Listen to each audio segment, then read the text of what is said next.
En Afrique du Sud, sorti de prison de l'ex-champion paralympique Oscar Pistorius ce lundi. Il sera assigné à domicile.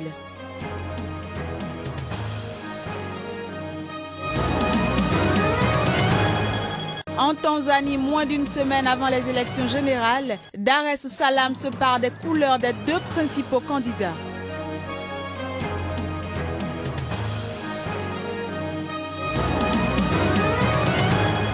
Enfin, 1,25 million de personnes dans le monde sont mortes en 2013 suite à un accident de la circulation.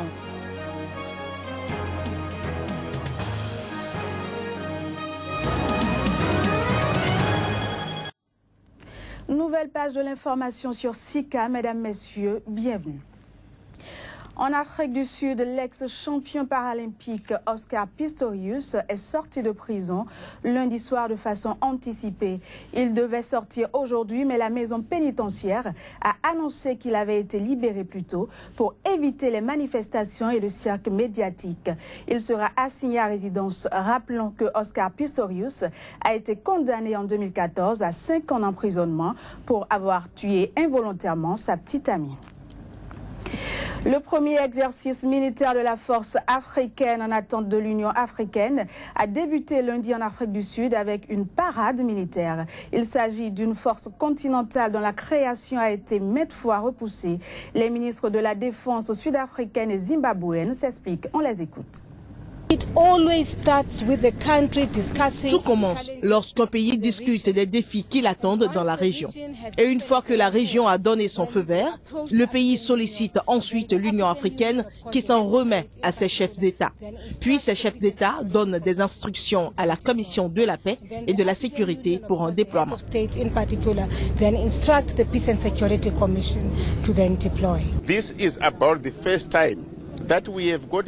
C'est la toute première fois que nous avons toutes ces unités différentes venues de plusieurs pays qui s'entraînent ensemble, qui coordonnent correctement pour pouvoir ensuite se déployer dans une situation de conflit et s'impliquer de sorte à ne pas déjouer les opérations de telle ou telle force.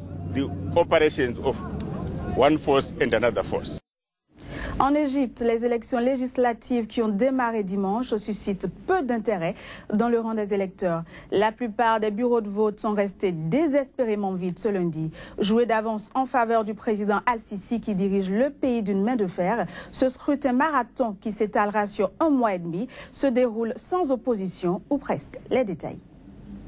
Le président Abdel Fattah al-Sisi, l'ex-chef de l'armée qui a réduit au silence toute voix dissidente depuis qu'il a destitué il y a 2 ans son prédécesseur islamiste Mohamed Morsi, jouit d'une popularité telle que même une partie de ses partisans se désintéresse à l'avance d'un parlement qu'ils perçoivent au mieux comme une chambre d'enregistrement inutile, au pire comme un fardeau pour le président.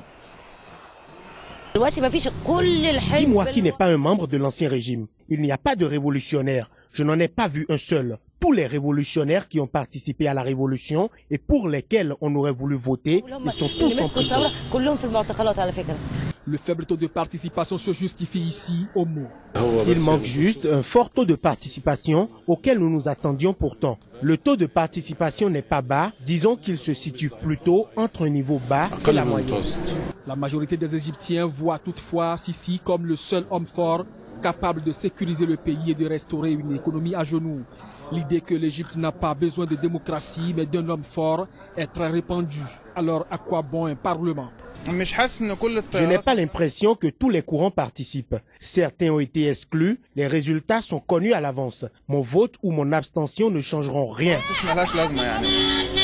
Face à la faible mobilisation dimanche au premier jour, le gouvernement a donné aux salariés du secteur public une demi-journée de congé lundi pour aller voter, appelant le privé à faciliter la participation. Sur les réseaux sociaux, des Égyptiens n'ont pas manqué de souligner la différence saisissante entre ce scrutin et celui de 2011 en partageant des photos des interminables files d'attente alors, même sous la pluie. Un sentiment exprimé par le quotidien indépendant Al-Watan qui titrait lundi en une « Le pain avant le vote ». Direction la Tanzanie où moins d'une semaine avant les élections générales du 25 octobre, Dar es Salaam se pare des couleurs des deux principaux candidats, John Pombe Magufuli du parti dirigeant CCM et Edward Lowassa, le candidat de l'opposition. Les détails.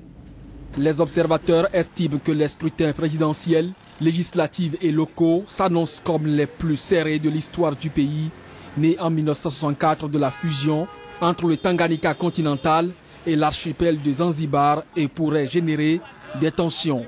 L'élection présidentielle verra s'affronter 6 candidats. Mais ce sont bien Magufuli et Lowassa qui attirent les plus larges foules. Les deux hommes ont plusieurs fois appelé à préserver l'unité nationale et dénoncer le tribalisme et la violence religieuse. Mais pour les analystes, ces menaces sont réelles. Mais le risque de violence n'est pas à exclure. Les 3 principaux partis politiques ont des milices qui ont gagné en puissance ces derniers mois, en particulier à Zanzibar, a observé l'Open Society. Mais les observateurs l'estiment affaibli par des dissensions internes et par une série de scandales de corruption. Plusieurs de ces hauts cadres, tels l'ancien Premier ministre Frédéric Soumaïe et l'ex-ministre de l'Intérieur Lawrence Macha, ont fait défection et rejoint Ukawa. Avec plus de 50 millions d'habitants, la Tanzanie affiche une croissance annuelle de plus de 7% selon la Banque mondiale, qui déplore cependant que le pays reste très pauvre au regard des normes régionales et internationales. Selon un rapport de l'Organisation mondiale de la santé rendu public ce lundi, 1,25 million de personnes dans le monde sont mortes en 2013 suite à un accident de la circulation. Les routes africaines restent, selon les statistiques publiées, celles de tous les dangers. Afin de réduire les risques d'accidents de la circulation, l'OMS recommande l'adoption des lois sur le comportement des usagers de la route. Reportage. Ils sont au total 1,25 million de personnes décédées dans le monde en 2013 suite à un accident de la circulation.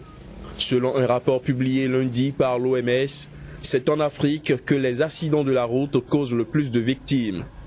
Dans cette région du monde, le taux de mortalité est le plus élevé, avec un taux de 26,6 pour 100 000 habitants contre un taux de 9,3 en Europe. L'Afrique est particulièrement dangereuse pour les piétons et les cyclistes, qui représentent 43% des victimes de la route.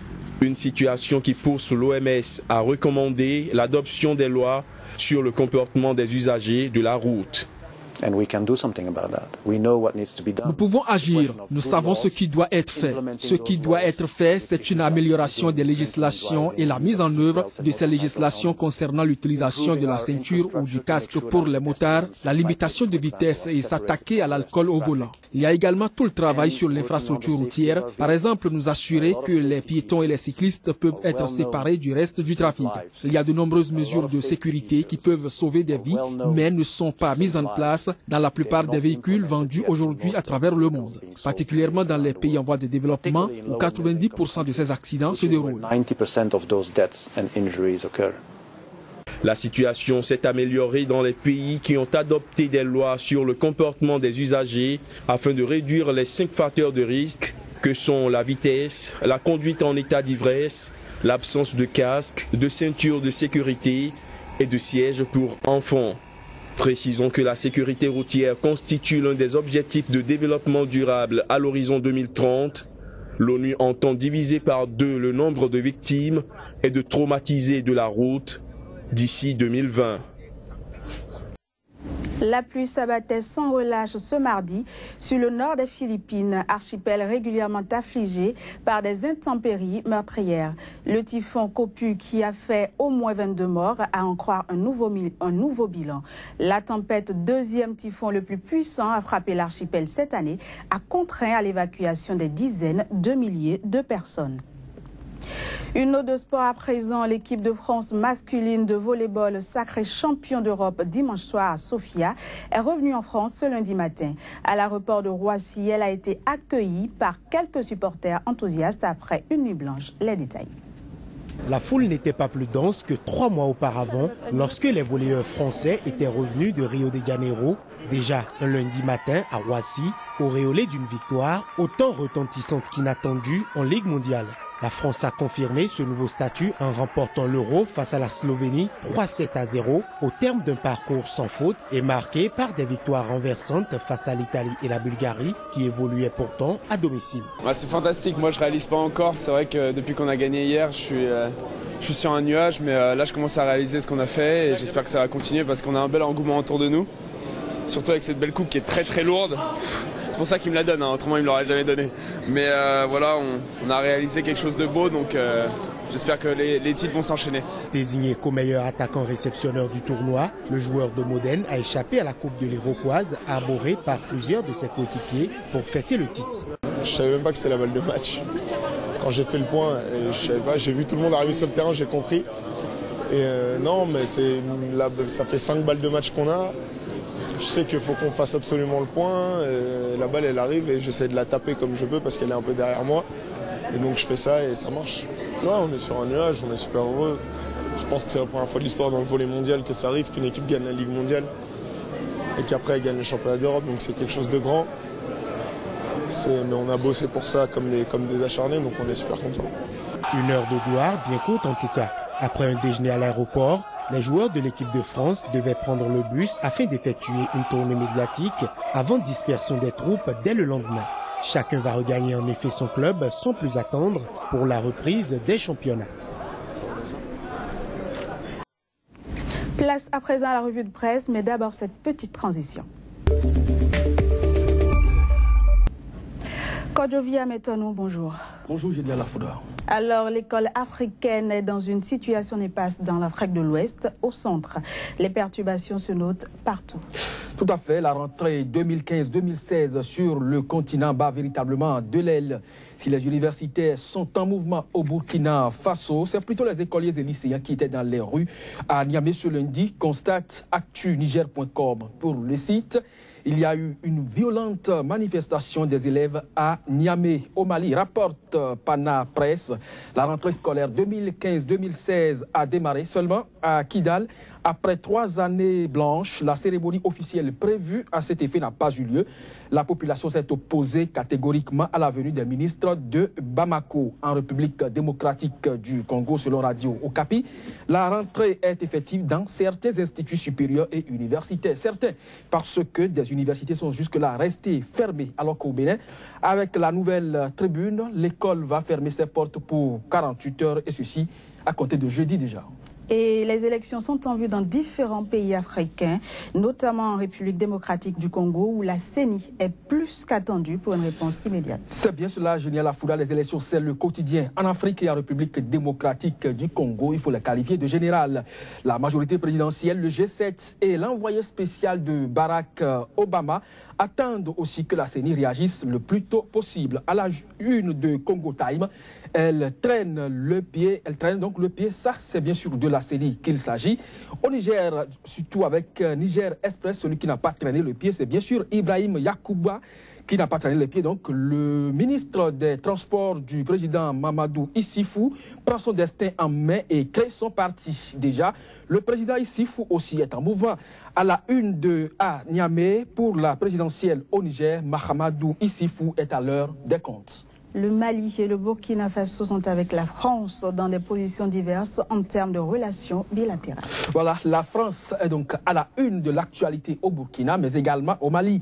Et parlant donc du Mali, selon Mali Jet, Ibrahim Boubacar Keïta impose le respect du Grand Mali à la France de François Hollande. Pour la première fois en 55 ans de coopération bilatérale, un président malien s'y rend en visite d'État au Burkina Faso avec Africom. On peut retenir qu'accusé de crimes contre l'humanité, Diendéré risque la peine de mort et comme implication directe donc à la une de Burkina 24, on peut constater que le général a perdu la Légion d'honneur française. Derrière un grand homme se cache toujours une grande femme, dit-on, Fatou Diendéré, est l'épouse de Gilbert Diendéré, le général burkinabé. Donc à la une de Burkina 24 toujours, pour complicité d'atteinte à la sûreté de l'État, Fatou Diendéré, objet d'un mandat d'arrêt international. Génial Lafouda. Voilà, merci Kodjovia Metonou pour toutes ces informations. C'est moi qui vous remercie et rendez-vous demain pour d'autres titres à la une de la presse africaine. À demain. Merci. Voilà, mesdames, messieurs, ce sera tout pour cette édition que je vous remercie d'avoir suivi et agréable suite de programme sur SICA.